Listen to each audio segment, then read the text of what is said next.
माननीय पंतप्रधान मोदीजींनी 30 लाख घरं प्रधानमंत्री आवास योजनेत राज्यात मंजूर केले आहे। या 30 लाख घरांना माननीय देवेंद्रजींनी 5 ब्रांच मोफत वाढू द्या असा निर्णय घेतला। माननीय मुख्यमंत्री महोदयांच्या आदेशावरनं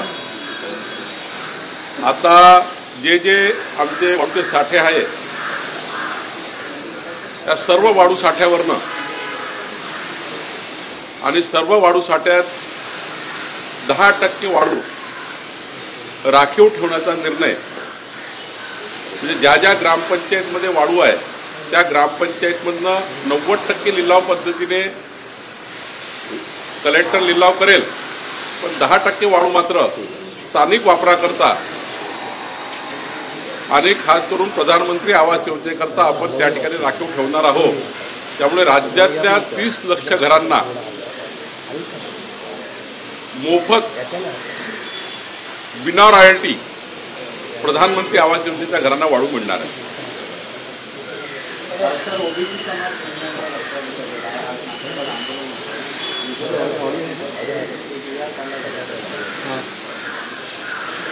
दोन सप्टेंबरच्या GR मध्ये अनेक लोकांनी याचिका केल्या आहेत आणि जो काही कोर्टाचा निकाल येईल त्याची वाट बघावी लागेल। माजी वडेट्टीवार साहेबांना विनंती आपल्या माध्यमातून त्यावेळी आम्ही विनंती केली होती मागच्या बैठकीमध्ये की राज्याची पूर परिस्थिती आणि या सर्व बाबीचा विचार करून राज्य सरकार आणि माननीय मुख्यमंत्री महोदयांनी आवाहन केलं की आपल्याला काही कन्फ्युजन असतील, आपल्याला काही त्याबद्दल काही बोलायचं असेल, मागच्या बैठकीत त्यांनी ज्या वडेट्टीवार यांनी शिष्टमंडळाची मागण्या केल्या, राज्यातलं सर्वच पक्षाचं शिष्टमंडळ आलं होतं, त्या सर्व शिष्टमंडळाला माननीय मुख्यमंत्री देवेंद्र फडणवीसजींनी आश्वासित केलं आहे की ओबीसीवर कुठलाही अन्याय होणार नाही, ओबीसीच्या कुठल्याही त्या ठिकाणी आरक्षणाला धक्का लागणार नाही। त्यामुळं आजच्याही मोर्चामध्ये आम्ही त्यांना सांगणार आहे की ओबीसीच्या कुठल्याही आरक्षणाला धक्का लागणार नाही आणि ओबीसीचं कुठलंही त्या ठिकाणी आरक्षण जाणार नाही याची काळजी राज्य सरकार घेत आहे।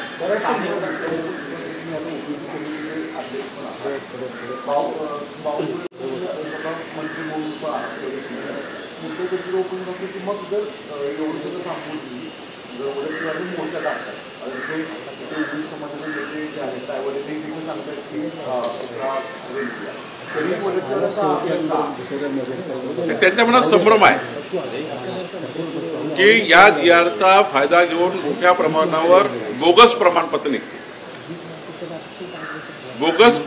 निघतील हा त्यांचा, आणि खोडतोड केलेले प्रमाणपत्र निघतील असा त्यांचा संशय आहे, संभ्रम आहे। कसे बोगस निघणार नाही याबद्दलचं पूर्ण विवरण आम्ही त्यांच्यासमोर मांडलं। त्या उपरी त्यांचा मोर्चा काढण्याचा त्यांनी निर्णय घेतला होता। मी त्यांना आश्वस्त करतो, जे खरे पात्र कुणबी मराठा आहे त्यांनाच प्रमाणपत्र मिळेल, इतरांना प्रमाणपत्र मिळणार नाही। हा राज्य सरकारचा स्पष्ट आदेश आहे आणि या आदेशानेच आम्ही पुढे जाणार आहोत।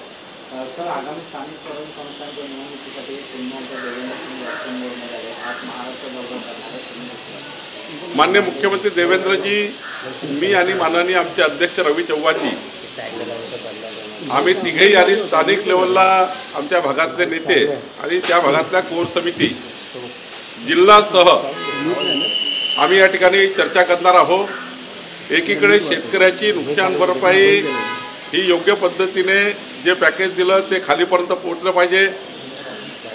एकही शेतकरी नुकसान भरपाईपासून त्या ठिकाणी वंचित राहण्याची काळजी आम्हाला घ्यायची आहे, हाही विषय त्या ठिकाणी ठेवण्यात आला। आणि सोबतच येणाऱ्या स्थानिक स्वराज्य संस्थेमध्ये निवडणुकी तयारी करताना महायुतीला कसं सांभाळलं जाणार, महायुतीबद्दल काय चर्चा असणार, कसे त्या ठिकाणी त्यांनी तयारी केली आहे हेही बघणार। आणि स्थानिक प्रश्न जे आहेत आमच्या लोकप्रतिनिधीचे किंवा गावातले, त्या प्रश्नालाही त्या ठिकाणी आम्ही निवेदन स्वीकारणार आहोत। आणि त्यामुळं हा प्रशासकीय ज्या बाबी निर्माण होतील त्या बाबीबद्दलही संघटनात्मक कार्य आणि निवडणुकीची तयारी आणि महायुतीमध्ये निवडणूक लढण्याची तयारी आम्ही या ठिकाणी करतो आहे.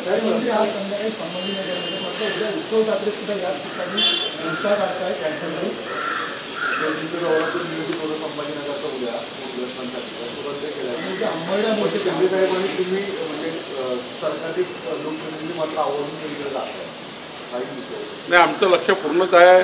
आम्ही पहिल्या दिवसापासून लक्ष ठेवून आहे. सरकार अलर्ट आहे.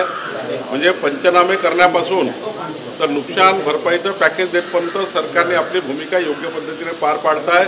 आता मूळ प्रश्न आहे, आमचे दौरे कशा करता आहे, या पॅकेजपासून एकही शेतकरी वंचित राहू नये. हा जो महसूल खात्याने कृषी खात्याने पंचनामे केले आहेत, या पंचनाम्यात कुणी सुटला आहे का?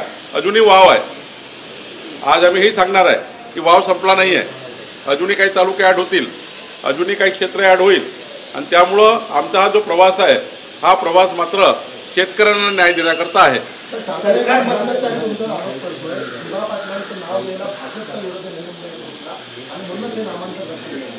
मला वाटतं आमच्या सरकारने केंद्राला नवी मुंबईला दिबा पाटील यांचं नाव देण्याबद्दलची ठिकाणी चर्चा झाली आहे.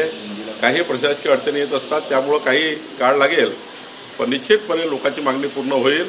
आणि हे जे ज्यांनी कधीच काही केलं नाही आणि जे ट्विटच्या माध्यमातून आता त्या ठिकाणी काही लोकांना संभ्रम निर्माण करायचा प्रयत्न करतात, त्यामध्ये लोकांनी जाऊ नये.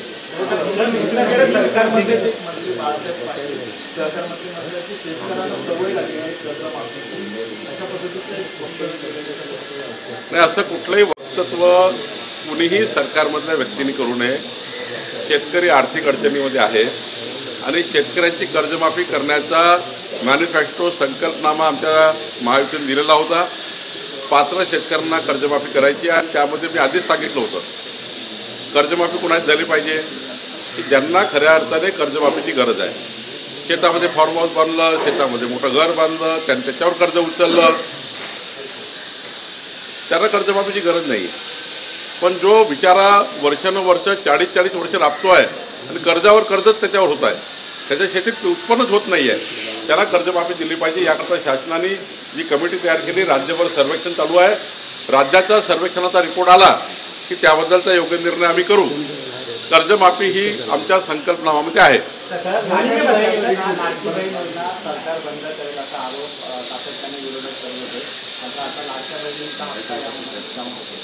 लाडक्या बहिणींची योजना बंद करू असं काँग्रेस पार्टीच्या संकल्पनाम्यामध्ये होतं. काँग्रेस पार्टीचे अर्धा डझन नेते असे निवडणुकीच्या वेळी म्हणाले, आमचं सरकार आलं की आम्ही लाडक्या बहिणीची योजना बंद करू. आणि आम्ही संकल्प केला होता की आमचं सरकार जोपर्यंत महाराष्ट्रात आहे तोपर्यंत लाडक्या बहिणीची योजना सुरू राहील. आम्ही ते सुरू ठेवली आहे.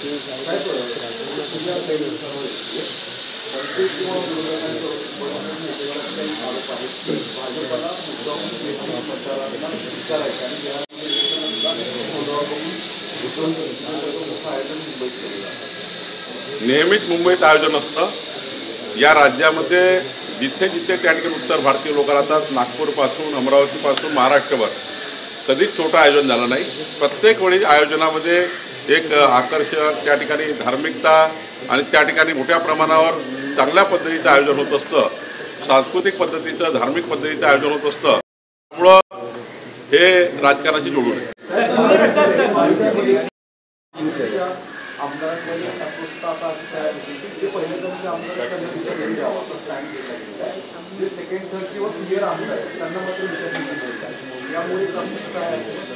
नाही, याच्यामध्ये हे स्पष्ट करू इच्छितो की पहिल्यांदा निवडून आणलेल्या आमदाराची काही लायबिलिटी नाही, म्हणजे फंडची लायबिलिटी नाही. मागच्या वेळी जे आमदार होते त्यांनी मागच्या वर्षी जे आदेश काढले सरकारने त्यांच्या मतदारसंघात, त्यांचे उर्वरित पैसे द्यायचे मागच्या वर्षीचे. तर मागच्या वर्षी उर्वरित पैसे आमदारांना देणार आणि नवीन आमदारांना नवीन निधी करणार. म्हणजे तो रेशो कायम ठेवला आहे. जेवढा नवीन आमदारांना देणार तेवढा जुन्या आमदारांना देणार, पण जुन्या आमदारांना त्यांच्या मतदारसंघाच्या मागच्या वर्षी केलेल्या कामाचा निधी देणार, असा या ठिकाणी निर्णय झाला आहे. हालांकि रीडेवलपमेंट का प्रोजेक्ट तेजी से बढ़ रहा है. विपक्ष की तरफ से कहा जा रहा है कि सरकार जो है जमीन, मुंबई की जमीन जो है वो लेने का प्रयास कर रही है. आप बताइए, मुंबई को स्लम फ्री बनाने का वादा जो फडणवीस जी ने किया था, उस दिशा में कितना गेम चेंजर हो रही है? देखिए, धारावी का जो प्रोजेक्ट हो रहा है गरीब लोगों के लिए, ये विश्व में सबसे बड़ा प्रोजेक्ट है। मुंबई के और महाराष्ट्र के लिए एक देन है और इस प्रकार से धारावी का प्रोजेक्ट बनने जा रहा है कि मुंबई में एक भी व्यक्ति स्लम में नहीं रहेगा। ये विचार करके किया गया है। जिनका नाम नहीं उनका भी नाम हम वहाँ पर छूट गए होंगे, उनके भी नाम ले रहे हैं। लेकिन जिस प्रकार से माननीय मुख्यमंत्री देवेंद्र फडणवीस जी का एक संकल्प था, माननीय प्रधानमंत्री मोदी जी ने सबके लिए घर, हर व्यक्ति के लिए घर, सर्वांसाठी घरे ऐसी जो स्कीम निकाली थी वो स्कीम को हम आगे लेके जा रहे हैं। और धारावी में जो प्रोजेक्ट बनेगा, मुंबई में एक भी व्यक्ति स्लम में रहेगा, इस प्रकार का निर्णय किया है। सर, किसानों को लेकर एक बड़ा बयान संजय राउत ने दिया है। कहा है कि निजाम राज्य में मराठवाड़ा है और ये सरकार जो है निजाम के पिता है। इस तरह का बयान अब संजय राउत के ऊपर क्या बोलना है, कौन उनको सुन रहा है? जिस में हम लोगों ने जिस माननीय मुख्यमंत्री और हमारी सरकार ने मराठवाड़ा पे जो ध्यान व्यक्ति पहुंचाने का हम निर्णय है और निजामों जैसा व्यवहार की जब बात करें तो ऐसा व्यवहार ये उद्धव ठाकरे की सरकार उद्धव ठाकरे था। देखिए, हमारी सरकार है, नवी सरकार, एकनाथ शिंदे जी, अजित पवार की सरकार, औरंगाबाद को संभाजीनगर, पहला मराठवाड़ा क्षेत्र है, उसको ये जो निजाम के समय के नाम थे इनको बदलने का काम हमारी सरकार ने किया। केवल बदला ही नहीं है, तो समाज को भी जो 65 साल कांग्रेस पार्टी ने जो मराठवाड़ा में नहीं किया, निजामों जैसा व्यवहार तो कांग्रेस पार्टी ने किया, निजामों जैसा व्यवहार तो उद्धव ठाकरे। भारतीय जनता पार्टी के सारों ने मराठवाड़ा को अग्रस्थान पर रखकर मराठवाड़ा को मुक्त करने का काम किया। अगर कांग्रेस पार्टी ने निजाम जैसा व्यवहार नहीं किया होता, यानी इसका उदाहरण बताता हूँ मैं, इतना निजाम जैसा व्यवहार किया है, इतना सारा, कि अशोक चौहान जैसे नेता को उन्होंने कई बार कहा कि कांग्रेस ने मराठा दुर्लक्षित रखा, उद्धव ठाकरे ने दुर्लक्षित रखा, हमारी सरकार ने प्रयास किया, लेकिन हमारे लोग, कांग्रेस पार्टी के लोग संभाजीनगर को करते रहे। इसलिए उन्होंने भारतीय जनता पार्टी में वहां पर मराठवाड़ा को मजबूती देने का प्रयास किया। निजाम जैसा व्यवहार तो कांग्रेस ने किया, बीजेपी ने तो जनता को निजाम से मुक्ति दिलाने जैसा और एक अच्छा विकास करने का काम किया।